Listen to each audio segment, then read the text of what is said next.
Hey there, brother. This is Steve Horseman with Good Guys to Great Men. How are you? I want you to feel calm, clear-headed. I want you to feel peaceful. I want you to feel confident in yourself. I want to have you feel a sense of mojo and a smirk on your faces. As we like to say, the smirking turtle is the one who is calm, deliberate, and pleased. If you only had 12 months to live, how would you live? What would you do? What would you say? But most importantly, who would you be? And on your last day, what would you like to remember most? And most of us know we're not going to wish we worked harder. We're going to remember the connections and the relationships. We're going to remember who we were being and how we were being. And we'll remember what we regret not being in that year.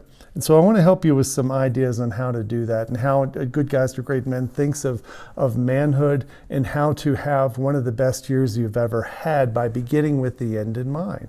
I wrote 8 things down that I think I can do better, and I want to invite you to join me. I want to practice better connecting. I'm actually looking in the camera right now, making eye contact with you. Do you know how many people on Zoom calls don't look at the camera? And I don't always look either. I kind of look over here and I'm talking to you and it feels so disconnected. Let's connect better. Let's look people in the eye every chance you get. Some people say it's better to look in the left eye. It might look like my right eye to you, but it's better to look in the left eye. Look at any eye. Try not to dance between the eyes, but look people in the eye when you talk to them. This is about connection. This is about building connection with people and having the thing that you have foremost in your mind is connecting with people instead of seeing them as competition.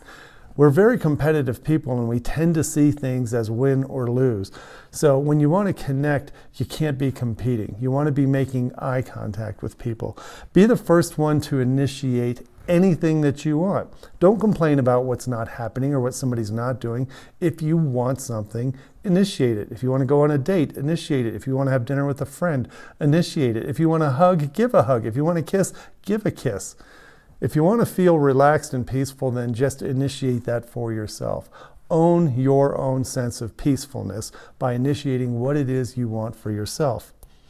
I said, be present. Treat others like they are the only one in the room. Have you ever been with somebody who makes you feel like you are the only person they're talking to, the only person they're thinking about? They're not checking their phone. They're not looking over your shoulder. They're not wondering if there's a better place to be than with you right now. What would it be like if you spent a year trying to make people feel like that? Your kids, your wife, your parents, your brother, your friends. Be more interested in than trying to be interesting. This means asking more questions, being inherently more curious about the world, about the wonder of what's going on, the wonder of conflict, the wonder of opinions, the wonder of attitudes. Be curious instead of competitive. Be more interested in others than trying to prove that you are interesting to them. Try to have firmer handshakes, more enthusiastic, firm handshakes with everybody you meet. Make sure they know that you're glad that you're with them. Notice what is going right more often than trying to find out what's wrong. There's a bias people have, and sometimes it's a natural bias towards fear and skepticism and negativity. Practice having a positivity bias. See what is going right. Catch people doing things that are right. Catch your kids doing things that are right. Acknowledge, encourage, and support things you find that are going right. And stop looking for what might go wrong or what is going wrong. Focus on what you want to create instead of worrying about what you don't have. I want you to have a picture of where you are, what have you accomplished, how have you been, and then focus on that you get to create that. If you're worrying about people who aren't letting you be that, people who aren't doing or holding up their end of the bargain, you're focusing on the wrong thing. Focus is your number one superpower this year. Focus on the simple, easy things that will change your life. The last one, I'll say again, live each day this year as if it's your last day. Just develop a sense of urgency for slowing down. Doesn't that sound weird? A sense of urgency for slowing down how you're speaking, how you're listening, how you're responding. And stop thinking that there's a time bomb about to go off all the time and that you're in some kind of race or competition to win or be right. Now I want to talk about what's going to screw this up for me and what's going to screw it up for you. You and I are going to screw this up because This is how we do it. We forget everything I just said. You go, oh, that sounds pretty good. That's not bad, Steve. And now this is what's going to happen. I'll stop this video and we're going to go back, and this is what's going to grab us. We're going to get sucked up into stupid fights, arguments, debates, and conversations. We're going to start thinking that being right is a thing, and winning an argument or sounding smarter or winning an intellectual battle is somehow important to getting to the end of this year and having the best year ever. It's not. Trying to win or be right and instead of simply understanding, being curious about the process of how people are and how we believe and how we develop our ideologies and how we manage emotions. Be the one in the room who sees what's really going on here, and don't try to get involved into the dogfight, because there's no winning in the dogfight. Understanding the process and what's really happening from a little bit higher level will always bring you more peace, understanding, and calmness in your life. Don't get overly focused on what you're doing. This is going to screw you up. You're worried about the money you have, the money you need to make, or the trip you're going to take, or the car you want to buy, or something like that. How many times you've had sex every month for the last 12 months, right? We know how guys are.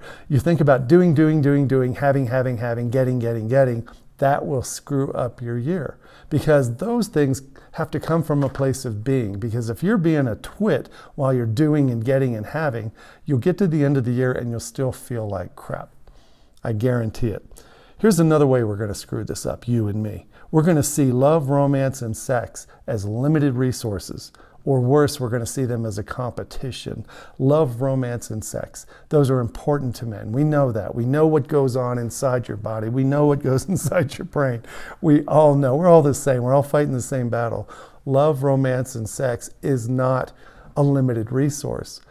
Nobody holds all the cards to your love life, your romantic life, and your sex life, even though men like to think they do.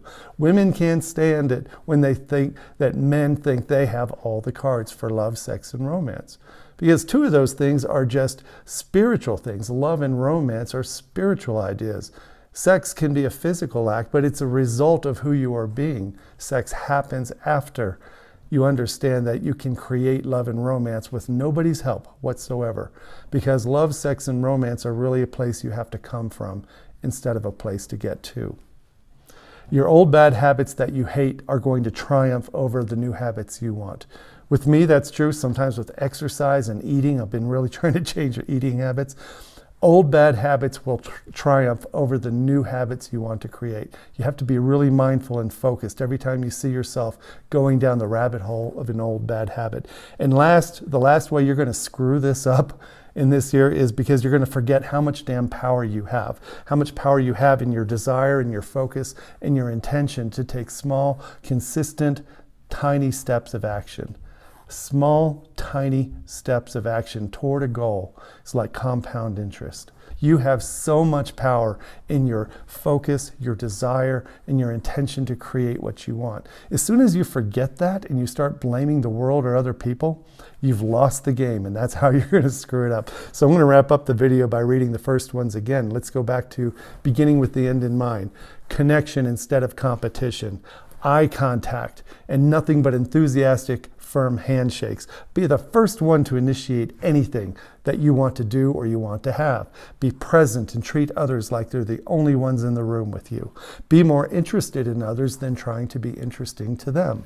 Notice what is going right instead of what is going wrong. Focus on what you want to create instead of worrying about what you don't have or don't want. And last, live every day this year as your last day. And try to wake up every morning with a smirk and remind yourself that you're the one in charge here. This year isn't going to happen to you. You have to happen to the year. That's what I want for me. That's what I want for you. So thanks for being here, brother. We'll see you next week. Bye.